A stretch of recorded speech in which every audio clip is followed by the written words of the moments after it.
Michael, thanks so much for joining us today here on the Virtual Mentoring Network, especially because you're one of the great epic social entrepreneurs of our time. You're the co-founder and CEO of City Year.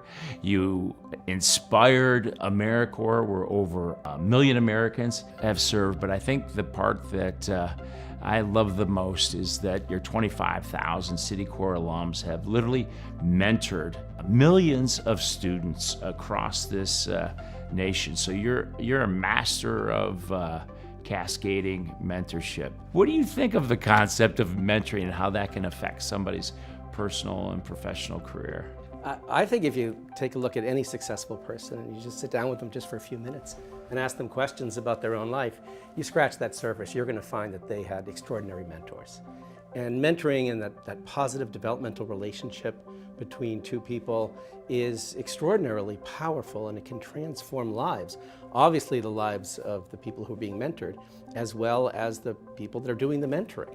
And it's sort of the secret sauce of human development. It's been going on for thousands of years, but taking it apart and really understanding it both from sort of a science and an art perspective, I think there's still work to do, which is why I'm tremendously excited about your project.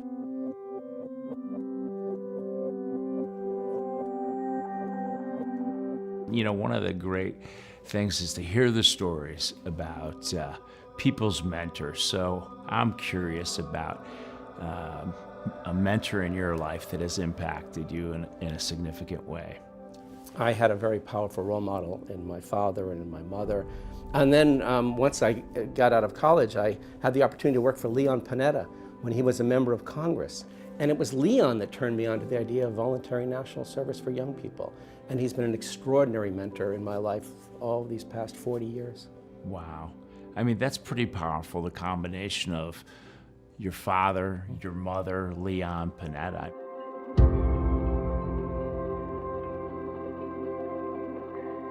Talk about someone that you've mentored and maybe share an example of that, how it impacted their life and what your objective was. So in our second year of City Year, there was a young man named Stephen Spalos. And Stephen will be the first to say that he came here in part because the court said you either do something like this or there's not going to be a great outcome. Those of us that got to know Stephen saw that there was this enormous potential in this young man, this ability to lead, the ability to have a charismatic impact on people. But at the same time, he didn't necessarily have all the abilities to be able to do that all at the right time in the right place. And so myself and a few others, we worked with him for a number of years.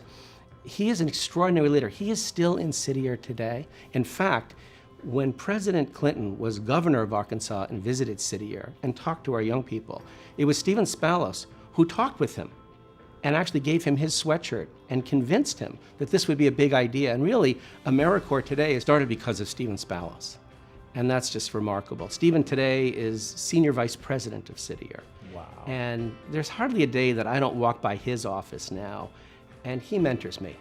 I say to people I've mentored, it's a 60-60 deal. It's, you know, each party gets the best part of the deal. I actually think I learn more from my mentees than they learn from me. And boy, that is an absolute remarkable story.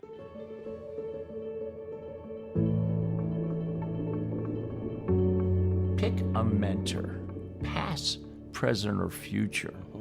Who would that be and why? That one's pretty easy for me because when I was just starting City Year, I was reading The Power of Myth by Joseph Campbell.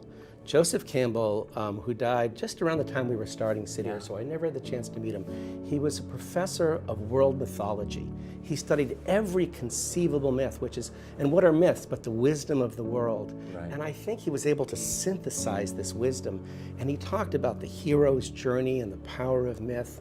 And I was rereading and, over and over again his stories and his understandings as I was thinking about whether I should do sort of a more traditional career path or step off. It felt a little bit like running away to join the circus, because this is 30 years ago. There was no real sense of being a social entrepreneur, of doing something sort of off the beaten path like this social enterprise we wanted to start called City Year. And I was reading Joseph Campbell, and he had this famous phrase. He said, "Follow your bliss." And he said, if you follow your bliss will follow you, and you will always have your bliss. And it was really powerful. And in fact, something else he talked about too, he said that if you really want to really achieve your dreams, you're going to have to slay your own dragons, and that everybody's got some kind of dragon, which is his way of saying something that's holding you back. Yes. And so I really feel like those kinds of ideas, even though I never met him, I feel like he mentored me and really a whole generation of people that have read him. But if I could go back now and take all the things that we're dealing with at Insidier and say, Joe, what should we be doing on this? What does the power of myth say about these journeys that we're on? That would be extraordinary. He's one of the deepest thinkers, right, of the modern era. So philosophical, so deep. And he kind of has that gift of taking something very complicated and making it simple. Doesn't he? You know? I believe that the world needs more transformational leaders than ever before. And if you look at a transformational leader, and you're a great example of one, somebody who's not afraid to challenge the status quo and somebody who can inspire a shared vision. Tell me a little bit about transformations that you've been involved with. I think the first thing about transformational leadership is you have to get so passion-struck by something that you basically don't care about these other consequences, such as failure, or how you'll come across, or how we're going to raise the money, or how I'm going to be able to do all these things. So for me, I got passion-struck years ago by this idea of voluntary national service, because I just think it's the one idea that could most change the country for the better. Because all these young people would be doing so many things for the country, while they themselves would be having the transformational experience.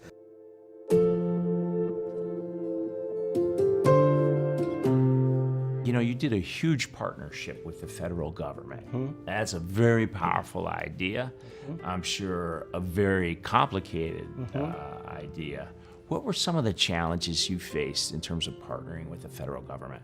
When we first started Cityyear, we came to this conclusion really early on that shouldn't the country have a big national service program?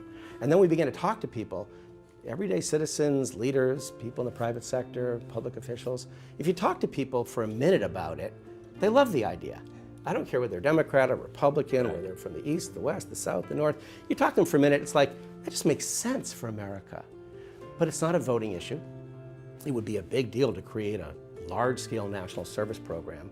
So the question is, how do you take something that complex and make it so that it has some legs and has some momentum and some energy? So what we realized is that we actually had to demonstrate it. And one of the main things I talk to folks about when people come to me, they say they're starting an organization or they want to see a certain kind of policy change in the world, I say, can you demonstrate it? Because people just can't argue with success. And success it's an experiential brand. If you can actually have people experience it, so actually demonstrate what your idea is, and then bring people to see it. People used to say, what do you want from me? I said, I want you to come visit us. That's what I want from you. That's the only thing I want right now. Come and visit it. Sit down with these amazing young people, with the schools, the principals and the teachers, and see it in action.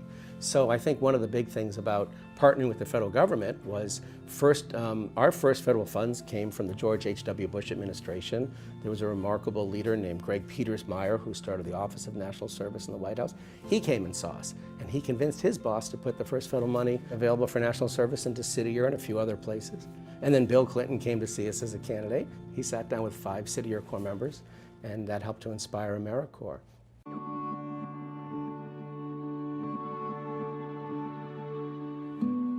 You've assembled a team, you know, different temperaments, talents, and convictions. Yes. And I believe that diversity of thought Yes. is the catalyst for genius and is the secret sauce to build a high-performance team like you're talking about. What do you think of that? And can you think of an example where you've done that before? Yeah, so at Cityyear, we have this maxim. We say, before a decision, maximum input. After a decision, maximum unity. and we call each other on it. What are your ideas? Let's put it all on the table. Like, where are you coming? What do you fear? You know, what are you fearful of? What are you concerned about? What are all these issues? Put them all on the table. Let's fight it out. And then it's like, okay, we just took a decision, maximum unity. Are we going to go out there and defend it together? And if we feel that we can't, okay, let's stay in this room a little bit longer and see what the real issues are. Why can't we do that? I love that because, that way you're able to bring together the experts in different fields and looking at it from different angles, different backgrounds. As long as you suppress egos and focus them on the mission, Exactly. you'll always come up with the best decision, I think. Exactly. And people want to be heard. People want to be It's very heard. important. They right? deserve to be heard. One of my favorite things to say to folks when we're really trying to make change and really trying to solve problems, I say, if you could wave a magic wand and do this any way you wanted, how would you do it? Right. Because what I find is people come to meetings, sort of like the big decisions of what they're trying to do, and they're already thinking about all the constraints in a large organization. Well, I couldn't do it that way, of course. I couldn't do it that way, and we already do all this. But they're not telling you that. But what they're saying is essentially the product of all those constraints in their heads.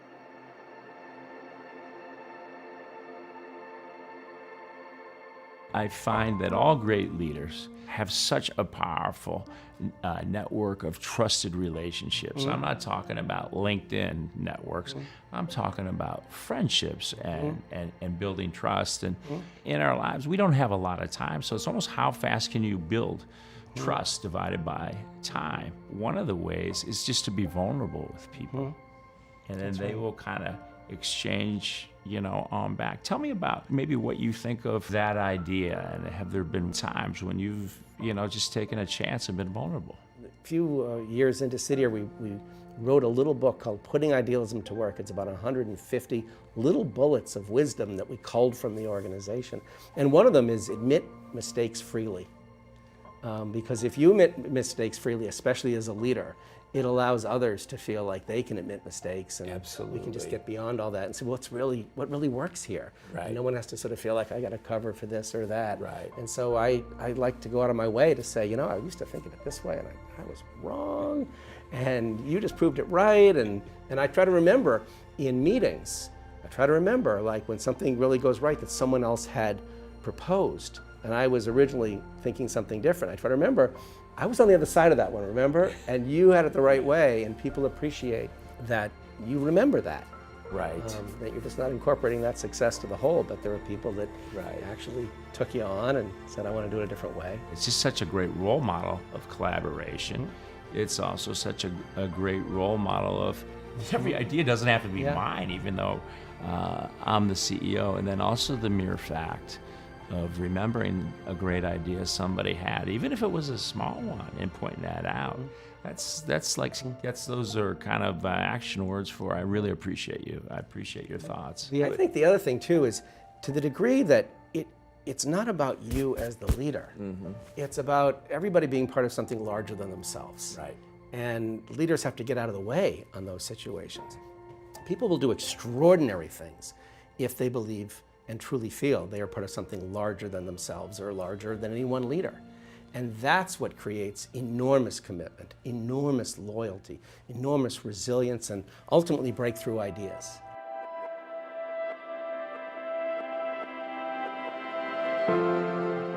Let's talk about one of your failures. I always say, stand up in front of a crowd. Everybody, knows or soon will know your fears, your flaws, your failures, so why not admit them? Tell me about something that you struggled with. Oh, there's any number of things. I have a ton. There's all a number of things. One thing that comes to mind is, we thought that when we first started City Air, our number one objective was to bring together young people of diverse backgrounds. I remember during the 1984 Olympics in Los Angeles, the day before the official Olympics, there was a parade around Los Angeles, and every nation on the planet, over 200 nations, were actually represented in the parade, and every single one of them was a resident of Los Angeles. It was extraordinary that you could do that in one community and represent the entire world. That was just in one American city. And so what we focused on was bringing people together of all different backgrounds. And we realized that this isn't going to work just by bringing people together. you had to work on actually bridging cultures. You had to work on diversity. And we had any number of sort of blow-ups over it and other kinds of situations that you would imagine sometimes when you bring people together that have really not worked together before. But it took a number of years, and then finally we realized that, oh, you know what we're doing? We're building a culture of civic idealism that is useful for all. So we began to name things together, to identify things, to write things down, and approach our whole sort of world of idealism differently. And so that was a very bracing moment.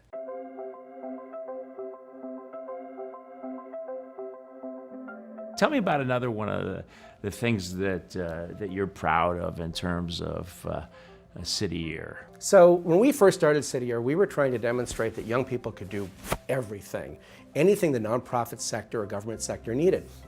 The metaphor we used was we were going to have young people be the yeast and the bread of all the other nonprofits out there. So they were baking amazing breads, and the young people would grow whatever they're doing. They could build community gardens, they could work with senior citizens, you name it, and that was going to show that national service could do all these amazing things.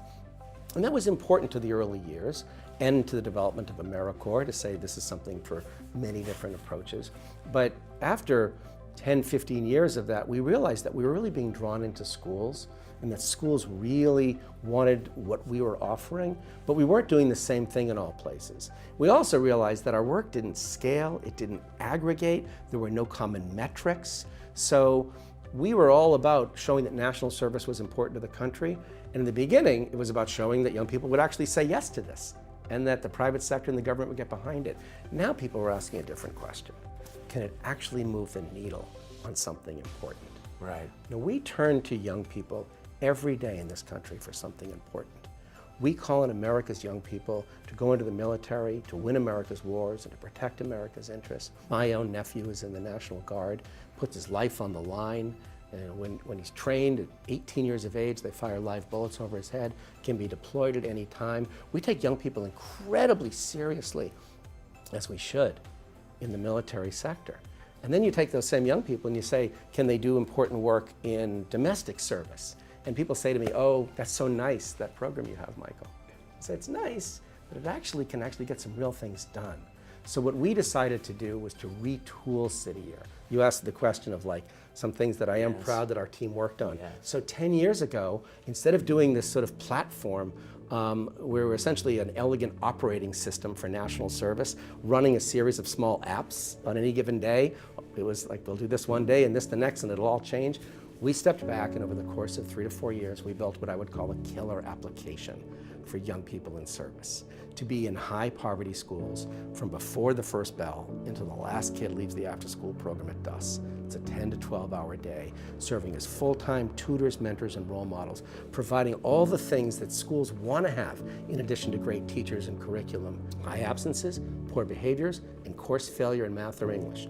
4 indicators, ABCs, absences, behaviors, and course performance. So we adopted those. 20 years in, we adopted metrics. Suddenly we're a data-based organization, and we put evidence-based practices behind it, and now we have those metrics all over the country. We've built a Salesforce-based database in the cloud, so if you're mentoring me in my vocabulary, you're going to send to the cloud how many words per minute I'm doing. If the next year somebody else is doing it, they can look at what you did with me. We're going to track kids over time, and we're going to use young people to move the needle to get these kids ready so that actually, eventually, high school graduation rates go up and the urban graduation challenge is diminished. Because if you don't graduate from high school, you are 8 times more likely to be incarcerated and 3 times more likely to be in poor health. And it's a fast track to an underclass.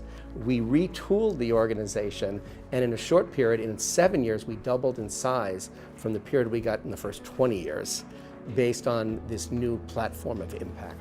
I remember when you first shared that with me about every person in our country, every young person, give at least a year or 2 of service, right? Whether it's the military, domestically, but serve the country. And I just love that. I think that dream has really allowed you to scale. And you did a lot of innovative things to scale that. I mean, that's an example of a great transformational leader, of setting those big, audacious goals, because they inspire. If you're back there being 20 years old, Michael, and you could see yourself now, what would that 20-year-old be thinking Well, when I was 20 years old, that's exactly the year that I got inspired by Leon Panetta to get involved in this concept of national service. And if you had told me then that I would have an opportunity to dedicate my life to this work, that I would find extraordinary people to work with, that we'd build an organization across the country, have an opportunity to work with people of different backgrounds, much less work with Nelson Mandela to build a program in South Africa. At the time, when I was 20, it was the height of apartheid. I'd say, you're crazy. What advice would you have for him if you give him one piece of advice? Maybe don't take yourself so seriously all the time. But also I would, I don't want to let the cat out of the bag to the 20-year-old, but I've got an amazing family, an extraordinary wife and 3 children. And if I could just say to that 20-year-old, you're in for just the most remarkable experience of your life. Have the family that you're going to have. So here with Michael Brown, one of the epic social entrepreneurs of the world and a true transformational, authentic leader, CEO and co-founder of City Year. It's been a pleasure, Michael. I can't thank you enough. The pleasure's been mine, Keith. Thank you so much. Share all your wisdom here you. on the Virtual Mentor Network. Thank you. Thanks so much. It's an extraordinary project.